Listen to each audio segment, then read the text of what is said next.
Everyone says go to therapy, but what if you're already in therapy and it's not helping?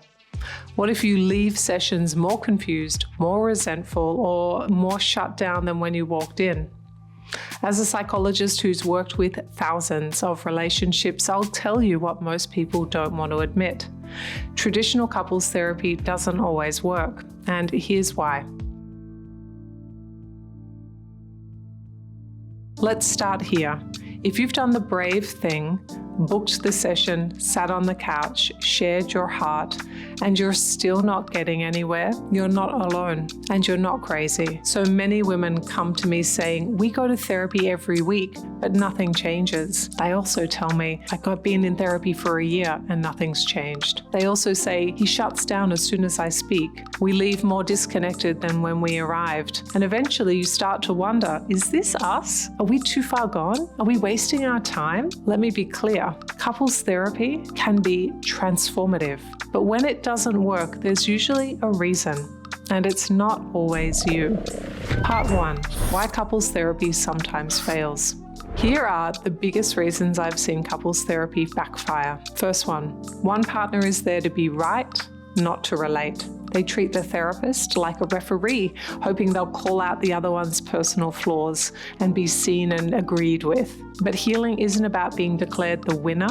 It's about understanding the dynamic and rebuilding trust together. Number 2, the therapist is undertrained in relational systems. Some therapists specialize in individual work, but when it comes to couples, they freeze. They don't have the background. They over-focus on fairness. They stay surface level or avoid conflict altogether. They may unknowingly reinforce unhealthy dynamics by trying to stay neutral without actually guiding change. Number 3, the therapist lacks experience with neurodivergent relationships. Most traditional therapy training doesn't address the unique communication styles, emotional regulation needs, and conflict patterns of ND couples. If one or both of you is ADHD, autistic, highly sensitive, or otherwise neurodivergent, standard therapy approaches are alienating or ineffective. You need support that actually reflects how your brain works, not cookie-cutter advice. And honestly, shamelessly, I cannot find anyone who does it as well as my team and I. Number 4, there's no follow-through between sessions. Healings can't happen in 50 minutes once a week. It's the in-between that matters, how you repair after conflict, how you pause before reacting, how you reflect on your contribution. Therapy is only as good as the integration that follows it. Number 5, the sessions are used as performance, not transformation. This one's tough. Some people turn therapy into a stage. They say all the right things, they nod, they agree, then they go home and repeat the same harmful behaviors. When that happens, therapy becomes a mask, not a mirror. Part 2, what therapy can't fix.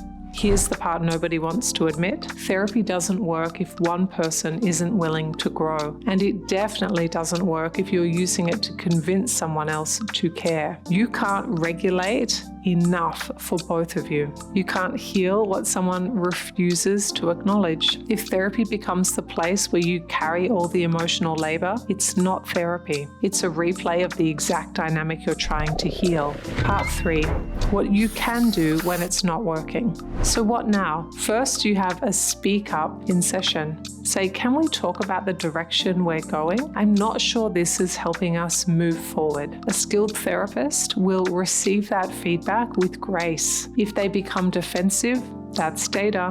Second, clarify your intention. Ask yourself, am I here to understand or to be validated? Is my partner here to grow or to prove I'm the problem? Therapy only works when both people are invested in mutual transformation. Third, pause the couple sessions and invest in individual work. Sometimes the next step is actually solo. If you're the one holding the relationship together, you may need space to grieve, recalibrate, or reconnect with yourself. 4, try a different modality. Traditional talk therapy doesn't fit every couple. There are powerful alternatives: nervous system-based therapy, intensives, retreats, trauma-informed coaching that can accelerate real change. Just make sure they're evidence-based and grounded in relational ethics. 5, Reevaluate the relationship, not just the therapist. Sometimes the problem isn't the therapy. It's that you're in a dynamic where only one person wants to change. If you're dragging someone through healing they didn't consent to, therapy will not save you. You have to ask, am I trying to force transformation on someone who's made peace with stagnation? Perhaps someone that enjoys staying still. Part 4, what most online advice gets wrong. You've probably heard, just communicate better. Therapy is always the answer. Do the work and it'll all come together. You cannot work your way out of being emotionally dismissed. You can't heal a relationship that only exists in the therapy room. You can't be the only one fighting for repair and call that love. Therapy is a container, a sacred one, yes, but it's only as healing as the truth you bring into it and the action you take afterward. Part 5, what real healing looks like. If you've made it this far, here's what I want you to know. It's okay to outgrow a process that isn't serving you. It's okay to question the fit of your therapist. It's okay to say, I want something deeper than what this is giving me. Because when you honor your inner knowing, you give yourself permission to lead differently, to seek support that actually meets you, to take back the pen in your healing story. And sometimes that means leaving the therapy room so you can find your way home to yourself. In today's world where everyone is telling you to just do the work, you deserve to know this. Not all work is equal. Not all therapists are equal. Not all therapists are the right fit. Not all partnerships are ready to be healed. That doesn't make you a failure. That makes you honest. And honesty is where healing really begins. If something hit home for you today, drop it in the comments. You know I love to see how you're going and how you're growing. And if you're looking for your next step, I've got another video that goes even deeper into what to do when you're the only one doing the emotional labor. Watch that next. It's linked right here. Actually, this reminds me of a conversation we had in another video. Go watch this next one. It builds right on what we just talked about.